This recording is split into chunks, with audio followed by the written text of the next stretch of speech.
Hvala. Hvala za uvod, ker sem mislil, da ga moram jaz narediti. Ponovadi se pri teh formalnostih že kaj zlomim, tako da zdaj ni treba. In gremo kar k stvari.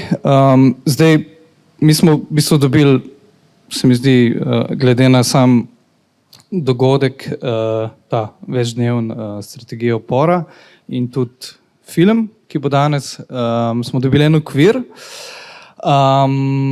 Se pravi, da moramo se pogovarjati, oziroma da se bomo pogovarjali o tem, kako spremeniti svet, v katerem živimo, možnosti družbenih sprememb in kako se to nekako kaže, pojavlja, oziroma kako je to povezano z teoretsko fikcijo, spekulativno fikcijo, literarno-teoretskimi hibridi in tako naprej. Zdaj, ko sem jaz o tem razmišljal, pač tako iskreno se mi že nekaj časa zdi dolgočasno poslušati odgovore na to, kako spremeniti svet. Pa tudi zdi se mi, da je tako, to nek žanr lahko kot intelektualci lahko celo kariero naredijo z tega, pač da o tem govorijo. Pa hkrati je to dokaj pridigarsko, tako moralistično. Cinično, konzervativno danes, ampak konzervativnost mogoče najbolj razumem glede na raznovrstna stanja. Ampak ko sem pa razmišljal o samih izhodih, pa se mi zdi, da ravno to, kar vidva izdajata pri izhodih, nekako je izhod iz recimo takšnega okvira. Čeprav potem, ko sem pomislil recimo Breton in njegovo terraformiranje, ki je bila prva knjiga, ne?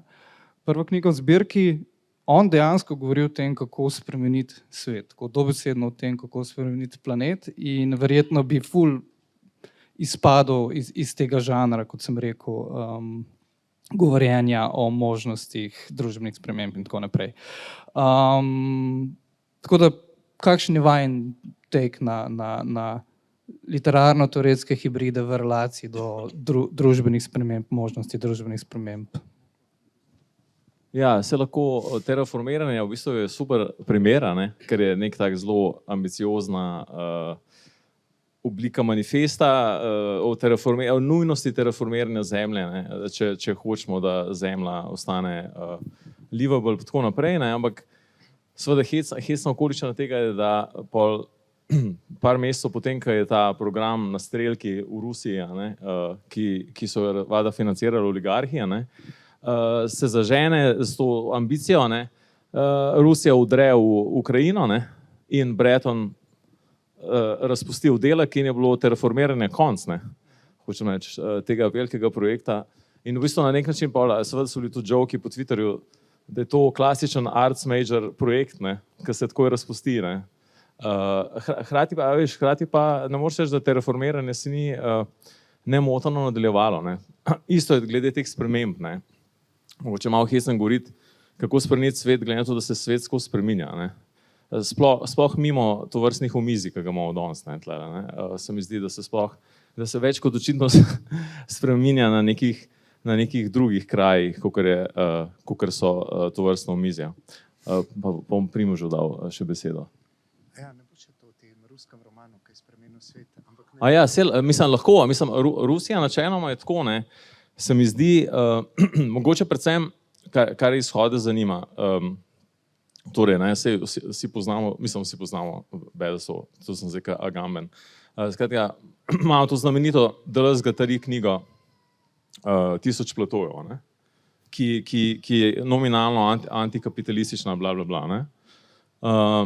hkrati zelo ambivalentna do tega in tako naprej. In potem imaš nekega izraelskega generala, pa znamenit primer, ki v bistvu to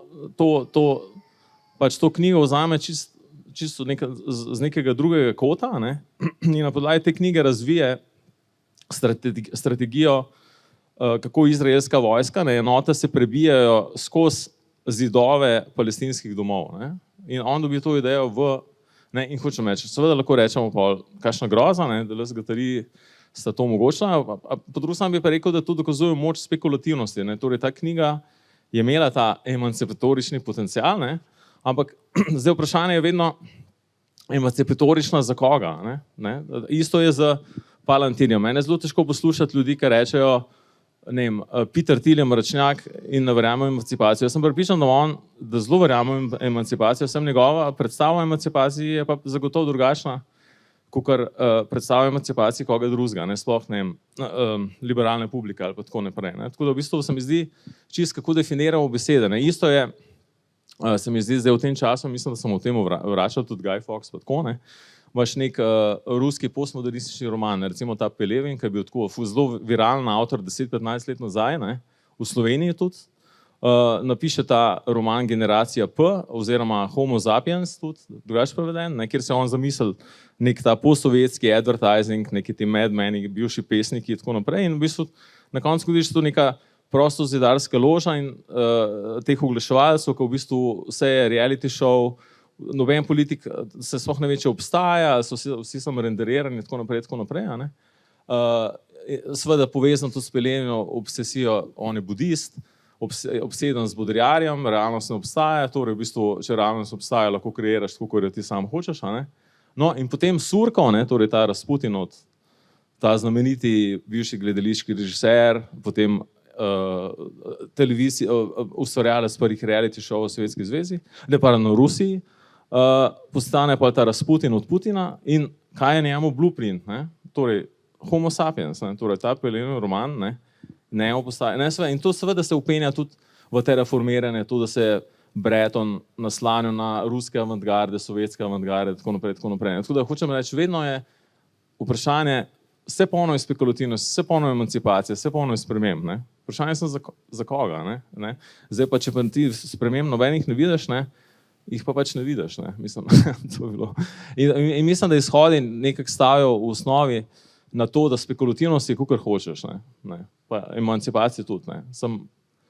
So lahko zelo ambivalentne, zelo neprijetne, zelo nevarne, tako naprej, ne bi zdaj spet še tisočič citiral Hölderlina, ampak se vemo, kaj mislim.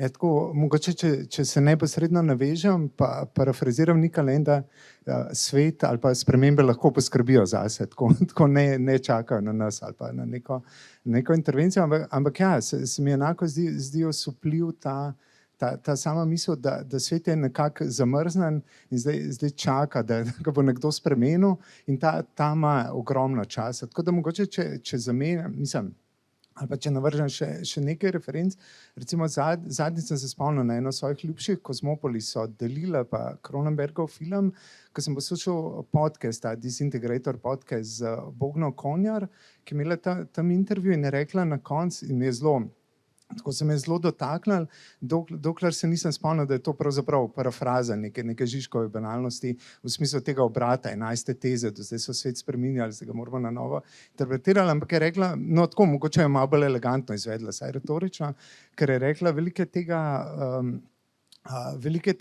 da se zdi tako strahopetno spreminjati svet, ker v bistvu bežanje pred soočenjem z vsem tistim, pa potem to je bilo nekako, saj pri njej je bilo tako ničejansko, da to zahteva pravzaprav pogum soočenje, ker je pravzaprav oblika bega ali pa strahopetnosti, je tako, ker nekaj narobe začne spreminjati, namesto da bi z vso grozoto recimo sprejel in afirmiral svet. In potem, ker je vprašanje, zdaj se verjetno že pozabili, kaj je bilo izvorno vprašanje, ampak vprašanje je bilo recimo spreminjanje sveta, ima literatura neko moč, recimo tega poseganja, se mi zdi delilo Kozmopolis mogoče v tem smislu recimo soočanja s svetom, je kar se tiče recimo sodobnega tehnokapitala. Mislim, da je tukaj pomembna mogoče celo prelomna ali pa ena najpomembnejših literarnih del, ampak recimo tema te knjige poleg pričeske, pa tako naprej so zelo pomembne teme, zelo fragmentiran roman, ampak ena od podtem je, da so te protesti, ki so pravzaprav kulisa celega romana in filma, da so protesti proti spremembam, proti prihodnosti in to se mi zdi zelo pomembna poanta, tudi ko govorimo o tem soočanju, recimo soočanju sveta in spreminjanju sveta, mislim, da je tudi en tak zelo par poetičnih vrstic v Kozmopolisu, nekaj v smislu citiram na pamet, ampak te protestniki hočejo zaustaviti prihodnost. Prihodnost je preveč neznosna, preveč pritiska na sedanjost in hočejo preprečiti, da bi se zgodila. Se pravi, stvari se dogajajo prehitro, se spreminjajo prehitro in to je tisto, kar nas skrbi. Zdaj, če se sprašujete, kako je to relevantno, to je pač literarno delo iz 2011, se mi zdi, 2012, kako je zdaj to relevantno za nas tukaj zdaj, recimo, če greste nazaj, imate nekaj gradiva na štantu, nekaj od tega je brezplačno in tam je citat od Ksenije Benedetti, ki piše, da so stvari prehitre in da so zato pomembne knjigarne, da se tam zaustavimo in da se malo poglobimo. In mislim, da je to esenca, recimo te drže, ali pa mislim, da se tukaj da speljati lok od Žižka do Benedetti, v tem smislu, da treba se malo staviti, stvari se prehitro dogajajo in da je treba to z refleksijo se nekako staviti, kar je pa drža proti spremembam, no, tako da cel ta krog. Jaz sem spomnil te protestnike, ne, da seveda v Rusiji je bilo to tako, da je Bisurkov financiral in te protestnike, ne, in te, ki so not v limuzini, ki se mimo vozijo. Ne. Tako da to bi bilo nekako ta Pelevinov blueprint, ki se pol uresniči. Ja, sem še apropo Bretona, ne, zdaj dve stvari. Breton zdaj nadaljuje, ima nov projekt, ustvarja nek nov svoj think tank, ker je pač iznajdljiv, ne, pri iskanju financ, verjetno. Rabci, ok, ja. Kot druga pa, ne, mogoče še glede te reformiranja, ki si rekel, ne, on govori, ne, res dobesedno o tem, kako spremeniti planet, ne, ampak po svoje je v isti poziciji, ne, kot vsak tekst ali pa vsak literarni pogovor ali pa kakršenkoli pogovor, basically, ne. Mislim, to, kar on govori v tej knjigi, kakorkoli, da imamo odnos do tega, ne, mislim, to se dogaja, ne. Dogaja se pač, razvija se tehnologija, ki naj bi ublažila pač ta proces podnebnega razpada, ne. Tako da tudi tam se stvari, svet spreminja mimo Bretona, v bistvu, kljub temu, da je ta knjiga res šla v to smer. Ampak zdaj pa v bistvu me zanima, kako vidva razmišljate, kako vidite te literarno-teoretske hibride, ne? Zdaj jaz ne poznam tega toliko in ko jaz slišim teorija fikcija, theory fiction, najprej pomislim v bistvu na Ciklonopedijo od Rezanega Restanja, ne? Ki je v bistvu svoja kultna knjiga že, zelo pomembna, vsaj za določene kroge, ki vem, da so tudi vama blizu. Ampak tako, ko pa pol malo več o tem razmišljam, pa ne vem, ne. Zagotovo tukaj je neka cela zgodovina tega, zdaj to jemljemo kot basically kot žanr, kar se mi zdi, da se danes dogaja, ne, da je to nek žanr znotraj drugih žanrov, ampak po drugi strani pa spet, gre tukaj za, ne vem, neko to, ko ne rečem, postteoretsko, postliterarno formo, ali pa kar je meni v bistvu bližje, se mi zdi, če bi gledal, kaj sta do zdaj izdala pri izhodih, bolj ta neka, se pravi, tisti teksti, tista literatura, kjer ne moreš narediti distinkcije med teorijo in fikcijo, ne. Tako da ne vem, kako vidva to vidita tudi, mogoče postmodernizem je verjetno tle pomemben, ne vem, hkrati pa tudi ne to, ko sem zdaj razmišljal o tem pogovoru, sem se seveda spomnil na to Foucaultovo izjavo spet, ki je rekel v enem trenutku, ne, seveda provociral, nikoli nisem napisal nič druga kot fikcija, ne, se pravi, ta teoretski obrat, ki se je zgodil v 60-ih, je tudi zelo koketiral s tem, ne. Tako da ja, mislim, tle se tudi vedno spomniš Borgesa, ne, tega tlona, Urbita, ki pa rata nek tak hub za ta nov desni val tehnološki, ne, ki poberajo ta imena Jarvin, ne, Kurtic pač pol vzema in mislim, da obe poimenovanje, ne, se mislim, da je to napisal Borges skupaj z Bioy Casaresom. Kjer je v bistvu ta teza, v bistvu spet, ne, da ni realnosti in da v bistvu da najbolj resnična teorija je tista, ki je najbolj intrigantna, torej prevladanje, v bistvu, in to je nek koncept viralnosti, ne. To je tudi v bistvu, recimo, mislim, da to Vincent Lee lepo razvija, ne, da ničejanstvo ni to, da je vse res. Ničanstvo je to, da je res tisto, kar je najbolj viralno, tisto, kar se najbolj prime. In da v bistvu to, po mojem, niče bi se podpisal danes po to, seveda pa bi se svet premislil, ampak to je veličina niče, recimo, da vsak naslednji aforizem preplavi prejšnjega. Ampak definitivno mislim, da si zelo lepo to lociral in distinkcije, teorije fikcije. Mislim, da so tudi s Primožem mogoče malo hipster od Dufusa, pa da smo to pač teorijo fikcije furali prek šuma tako naprej, a veš pa to rata tudi manjerizem, v smislu, a veš, tudi tako rata to neko imenovanje, ki se pol malo spet prime, pa mogoče več temu nočeš tako reči, a veš, mislim, pa si kot nek ta razvajen glasbenik, ki reče, da hočeš, da si rajš neulovljiv, pa da se te težko popredalčka, ampak definitivno ni distinkcija in jaz mislim, da je tle ključno je to je v bistvu ena stara Žižkova teza, da je v bistvu misel posode, teorija imanentne realnosti. Seveda pri Žižku velika ironija je to, da se on ne obnaša, kot da je teorija imanentna, ko on še zmeraj skozi filozofiranje, mislim, za razliko od mene, ta hip, ampak hočem reči, se tako obnaša, da še zmeraj ne bi verjel, da misel sama je v zraku, še zmeraj uporablja, vse teoretski žargon, zadnje čase so tudi lakanovci malo opustili in se mi zdi, da je to cel ta nek val, ki pa nisem izhodil, ne poznamo, da ima zdaj ponovno tudi analekto, oziroma lakanovci imajo svojo zbirko proze, ki seveda malo pejorativno reče šunt, ampak hočem ti reči, očitno je teorija toliko imanentna postala, da tudi recimo vseeno imamo to veliko delitev filozofija, literatura, vezano na revijo literatura, da so tudi zdaj pri analekti uvedli pa malo podisali samo prozo, ampak zdaj šunt je. In definitivno tisti romani tam, ki so objavljeni, so tudi imanentno teoretski, torej so.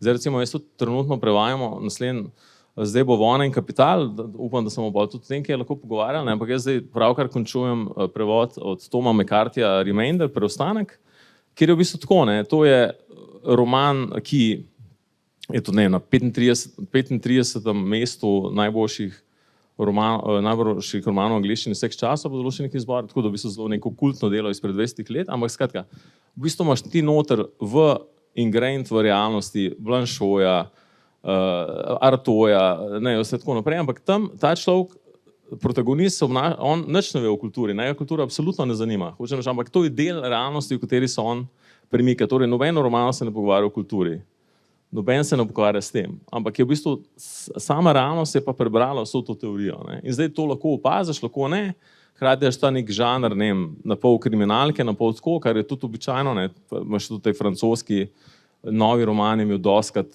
to žanrski okvir kriminalke, tako naprej.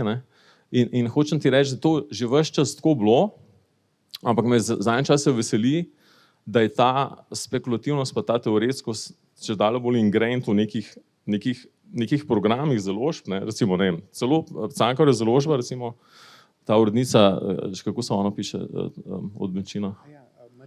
Recimo, ona tam izdaja, Anomalija, recimo Ulipo, izdaja tako, ali to je Cankarjeva založba, to so tako nore stvari, to imaš nek meta-letališki roman, ki je pač sjajen, ki je sjajen, ki je čisto nor, tako da hočem reči, da ta nek nov val te pisave je zelo, tako prevajalsko je zelo močan in je v bistvu kar težko tudi odkriti pred drugimi, nek roman, ki ga še nekdo ni drug, mi da so zelo ponosni, da so tega Sišina v bistvu naredila, hkrati so pač čudaka in so, da niso imela problem 3 teles, ampak zdaj pač Mladinska ni več mogla ignorirati in so zdaj izdali to, in je super, ker se zdaj to dobo supernove spet sposojajo, tako da super, win-win.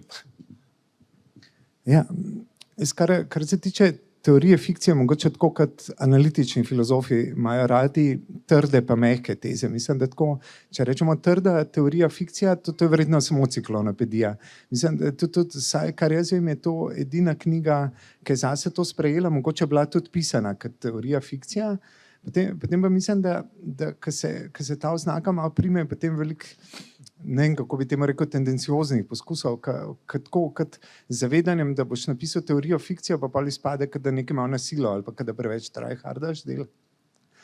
Da se pa, to bi bila mogoče pa mehka teorija fikcija, mislim, da se da najti cel kup knjig, ki so nastajale mimo tega, ali pa ne intencionalno, kot teorija fikcija, ali pa tudi brati za nazaj čez to optiko, recimo pa najdeš. Mislim, da je to nekako tudi trenutno najna uredniška metoda, pač najdeš neko knjigo, ki mogoče zase tega ne bi rekla, ali pa se ne razglaša, ali pa mogoče niti ne nastaja v tem krogu, kjer se o tem veliko govori, ampak ima pa nekaj teoretskega. Pač, ko bereš, najdeš nekaj teoretskega, ni nujno, da je to tisto, kar si iskal, ali pa kar si prišel, ali pa da obstaja nek precedens, ampak če najdeš kaj, kar bi se dalo recimo zelo kreativno interpretirati, potem je recimo ok, ali pa spada v to, glede na to, da ni nekih uradnih gatekeeperjev, se pač lahko malo bolj recimo eksperimentalen ali pa malo bolj odprt, ali pa recimo s to besedo mehak glede teh mej, kaj recimo pride zraven, recimo, ali pa delaš tudi čisto po občutku, tudi intuitivno, glede na to, da pa ni sprejemnega izpita za teorijo fikcijo, ker bi mogel pa